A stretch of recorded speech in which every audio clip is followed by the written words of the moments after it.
یا نہیں ہوتی ہے. تو دیکھیں آپ چاہے جمعرات کو بانٹیں، چاہے جمعے کو بانٹیں، چاہے شب جمعہ کو بانٹیں، شیرینی بانٹیں، میٹھا بانٹیں، جلیبی بانٹیں، ٹافیاں بانٹیں، اس سے اسلام سے، دین سے کوئی لینا دینا نہیں ہے.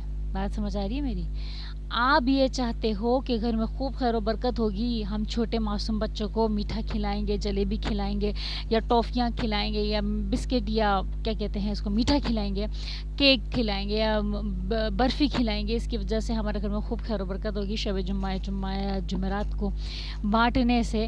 تو اس کا اسلام سے کوئی لینا دینا نہیں ہے. آپ چاہتے ہو کہ آپ کے گھر میں خیر و برکت ہو، آپ کے رزق میں برکت ہو، تو آپ نماز پڑھو. آپ نماز پڑھو، آپ کے رزق میں بھی خیر و برکت، آپ کی عمر میں بھی خیر و برکت ہوگی. بات سمجھ آ رہی ہے؟